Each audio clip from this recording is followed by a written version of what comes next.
One afternoon, my 20-year-old daughter announced that she was suffering from Stockholm Syndrome, a condition that some prisoners and apparently college students develop when they realize they're attached and even bonded to their captors with no hope for escape.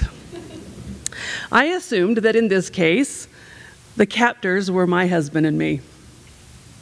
We were having yet another discussion on the subject of boundaries and how she'd essentially been pole vaulting over them since her return from school for summer break.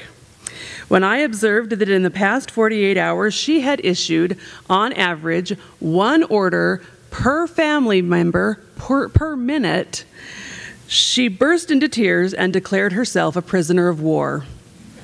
"You're driving me crazy," she wailed. And when I replied that I loved it when my kids said things like that because it felt so circle of life, she cried, "Life? I don't have a life. You've ruined my life."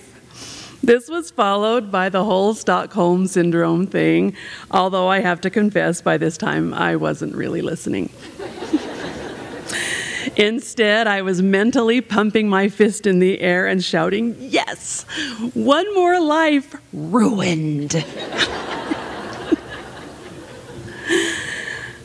Given a chance, most teenagers and many young adults will tell you that the only reason parents have children is to ruin their lives. And honestly, I wish I could disagree. But the evidence is on their side. Ever since our kids hit puberty, my husband and I have been on a single, all-consuming mission to thwart every loopy, adolescent dream they could concoct. Like the time our youngest daughter got it in her head that she was destined to become a Korean pop star. Never mind that she was not Korean. She did not speak Korean, and she had never set foot in Korea. When she threatened to drive from our home in Las Vegas to Los Angeles to audition for what was essentially a grist mill for singers, we very calmly reminded her that her father was in law enforcement and that he would have her pulled over and arrested on felony stupidity charges before she ever made it to the state line. She was incensed. K-pop was written in her stars. She just knew it. And our refusal to support her made us a couple of dream squashers. We decided we could live with that. And for the next 6 months, we hid the keys to the car and waited for her to come to her senses. We accompanied our oldest son on his first date. Boy, oh boy, was he happy about that. We even drove the Suburban.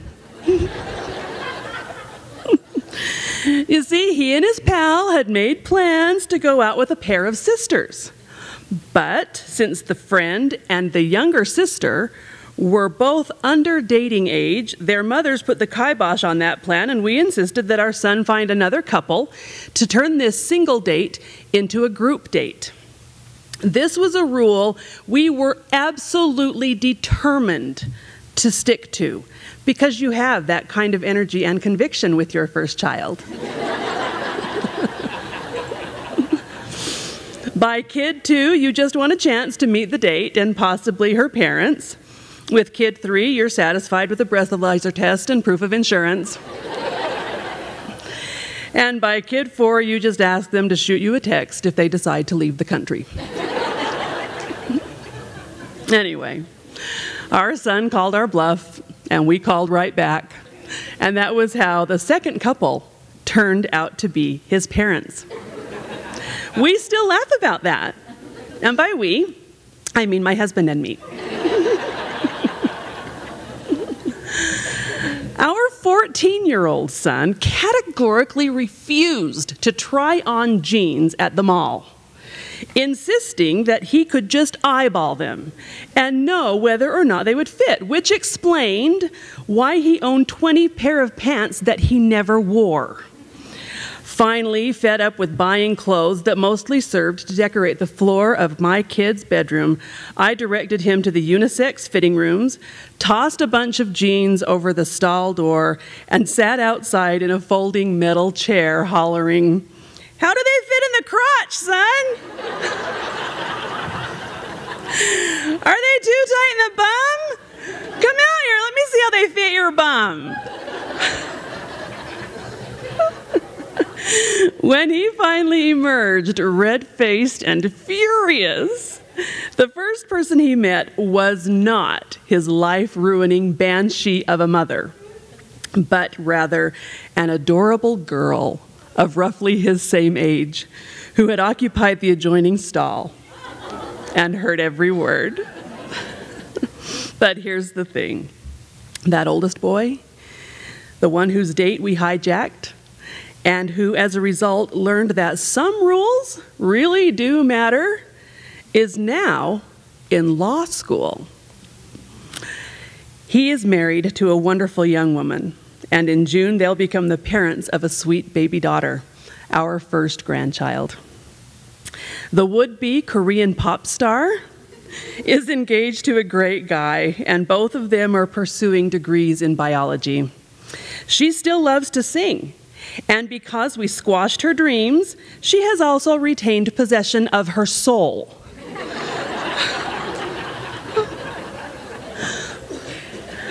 The son whose mother embarrassed him into buying jeans that fit is now a high school senior who shops for himself. If he needs advice, he takes his sister along. She has better fashion sense than his mom and keeps her voice down in the dressing room. And having discovered that he feels more confident when he's looking his best, he's no longer uncomfortable when he comes face to face with a cute girl. As for our poor victim of Stockholm Syndrome, well, she's a beautiful, happy college graduate who is enjoying the freedom that comes with a bachelor's degree, a good job, and a promising future. We may well be life-ruining, hostage-taking, dream-squashing monsters, but you have to admit, you can't argue with the results.